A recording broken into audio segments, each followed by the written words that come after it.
Howdy, my name is Mackenzie Franklin from SideGame LLC here in Colorado Springs, Colorado. Today we're going to be taking a look at my top 10 favorite cards based on a very humorous aspect. So these are cards that when I see them, they make me chuckle, they make me laugh for one reason or another, and we'll get into those reasons why and what the cards are. Now this list isn't going to be in any particular order, but these all are just pretty great in my opinion. So really enjoy these, and I hope that you enjoy them as well. So the first game we're going to take a look at is For Sale, and this is the one value house card, the cardboard box.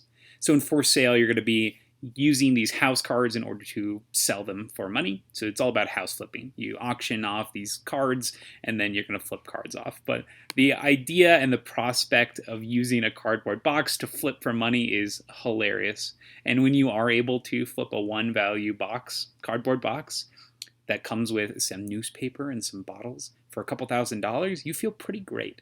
And it's just really funny when this comes out. You don't see it every game, but when you do, it's hilarious, and it's just very appropriate how the cheapest house you could get is a box, and I think that's wonderful. The next game we're going to look at is Terraforming Mars. Terraforming Mars' artwork is pretty controversial. A lot of people hate it. A lot of people like it. I think it's hilarious. I love that they use stock images for most of the things. But my favorite card for this is the Inventor's Guild. So in the Inventor's Guild, if you look closely, this is the same guy just 4 times. Now, I think this is the actual designer of the game, and I think that just makes the card even more hilarious because, of course, he's the inventor of the game. And when great minds meet, new ideas abound. I think that's hilarious that he's kind of referencing himself here. Kudos. This is amazing. I love this cheesy, amazing stock photo. I love that he's designing his own game in here, and you can even see the box for Terraforming Mars here in this corner. So, great. I love it. And the action's not half bad either. So I think that's really funny. So wonderful, Inventors Guild. The next card is Bargain Quest. So in this game, you're going to be selling items to a bunch of fantasy adventurers, and one of the expansions introduces the black market, which has some, sketchy stuff. And one of those cards is the Invisibility Cloak. This is hilarious. Just look at this. Can you imagine going to a store and looking around, and this is your display item, and it even says on here that you can't display it, obviously, because no one can see it. This is hilarious. I love it. It's so funny, and the empty picture just really adds to it. So there's not a lot of there's no artwork, and I think that's what makes it so funny, and it's so thematic and so great. You're swindling these people by selling them these things. Maybe you're comboing into something so the guy dies in battle because he's going to get some minus health. You've tricked him. It is poor soul. So hilarious, the Invisibility Cloak. The next card is the Rat Butt.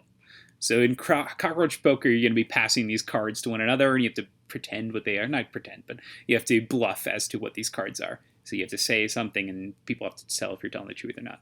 And a lot of these cards are all based on animals, and one of the animals is a rat. And this is a pretty constant theme in the Royal version, is there's just a butt shot for most of the creatures, whether it be a frog. But I think the rat one is really funny because it has action lines on its butt, so you can tell it's kind of wiggling. So I thought this was really funny. I really enjoy this. When this comes up, we're like, oh yeah, rat butt. It's so funny. I love this. Fantastic. Wonderful. Wonderful. The next game we've got is Bards, Dispense, Profanity. Now, Bards, Dispense, Profanity is not my favorite game. Not at all. It's a Cards Against Humanity clone, but using Shakespeare terminology, and I think that's a great twist on it. But the card is Lusty George. This is obviously from 3 Henry VI, so I don't know what that is. It's a play, I assume, because, he is a famous playwright. But when this card comes up, my wife dies of laughter every time. It's like uncontrollable. I think it's so funny. And that's really the only reason. So I don't think it's that funny, but the fact that my wife dies of laughter whenever she sees it makes me smile. It makes me laugh so much. It's wonderful. So any card that can elicit that reaction from somebody is well worth it. So really like this for that specific reason. But that's Lusty George. Up next, we've got Take the Wheel! So this is for Arkham Horror. So if you don't know, Arkham Horror did this really cool one-shot scenario called Barkham Horror, where they took these animal cards and it's dogs versus cats. So all the investigators play dogs. And some of the cards will come with signature cards, and just like the regular investigator decks. And Skidzo Drool, his card is Take the Wheel. And let's just appreciate the card itself. So you've got this dog who's got his paws up on the wheels, just like this. You really got to ask Jesus to take the wheel if you can't steer. It's hilarious. So I love this. And the card is actually really strong, which is super funny because a card this goofy can be this powerful. I think it's hilarious. So this, if you haven't gotten this scenario pack, it's full of stuff like this, and I love it. So take the wheel is hilarious. Just reminds me of that meme, and I really enjoy it. The next cards we're going to look at belong to Misha Koskinen, and this is in the Hostage Negotiator board game. This is a game where you're going to be, go figure, trying to meet the demands of a person who's holding hostages. In this case, it kind of puts a modern twist on it. You have a social media influencer who's making these really petty demands as you play, and some of her demands are outright ridiculous. So sometimes she's asking for pizza with very specific toppings, and in this case, she's demanding for Taco Tuesday. I think this is pretty great, and I feel like this is a real thing that might happen when a viral thing like this would occur, but I think it's really blown out of proportion here, and I think it's just really funny. And I think that this is, when it comes up, just like the narrative that's going on in your head, can you imagine this super serious situation, and she's asking for things like this, and it cracks me up. So that's We Demand Taco Tuesday. The next card we'll look at is Old Sock. Now this is from Harry Potter Hogwarts Battle. So in this game, when you get the Monster Book of Monsters expansion, it introduces new items, and this is one of those items in it. It's a deck building game where you're going to be going after some villains in order to, save Hogwarts from being taken over. But one of the cards you can get is Old Sock. Old Sock, it's super cheap to buy, but when you see this, you're like, man, I gotta get this card. This is like the best card ever, because it's actually pretty dang good. When it gets discarded, you get money. When you play it, you get money. If you have House Elves, you get even more stuff. It's actually a really well-costed, really powerful combo card, but it's just really funny because there's obviously the significance if you are involved with the Harry Potter franchise with Dobby. There's that big significance there at the end of the second book. But just the fact that a sock hits the board and you're really excited about it, and a sock made it into the game over other things in the Harry Potter universe, I think that's super funny. And when I see this, I'm just like, oh yes, it's the sock.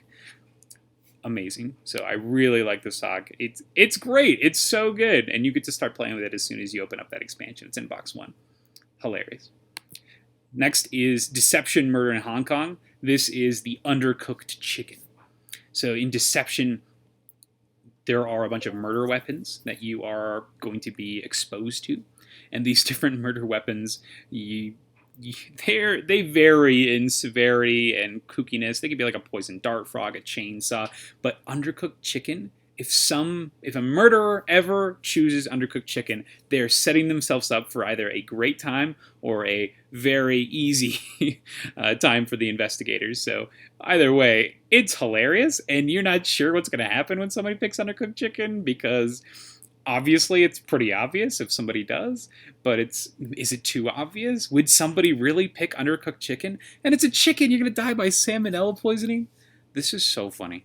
I love it when this card gets revealed, because it just makes the table talk that is in the game revolve around the possibility of death by Undercooked Chicken, and I think that is wonderful. Any game that involves this outside-of-the-box goofy thinking and does it in a really natural way is great. So Undercooked Chicken, the best murder weapon and the funniest murder weapon, in my opinion.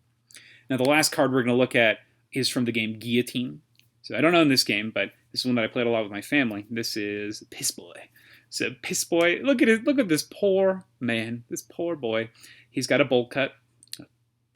It's already a bad start. He's only worth a point.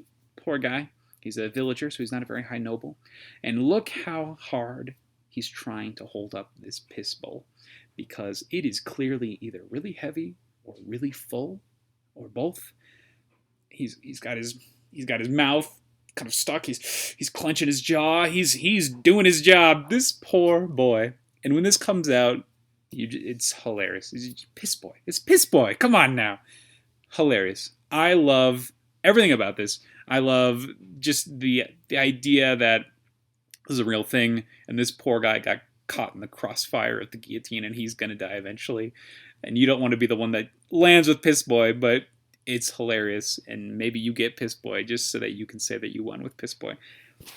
I love this. So all these games are great. And the cards in the games just make me laugh every time I see them. It could be something very minor, it could be just me. But what are games that you think are hilarious when you watch when you see the specific art in the cards? So I really enjoy these cards for that humor aspect. What's your favorite card in regards to humor in the board games you play, or just in general in games you play? So really enjoyed this. If you have any questions about what we covered here, please let me know in the comments. Please let me know what your favorites are, the most funny cards you've ever seen in a game that make you chuckle or make you laugh. If you agree with anything I said, please let me know. Thanks so much for watching. I hope you have a great rest of your day. Side game strong.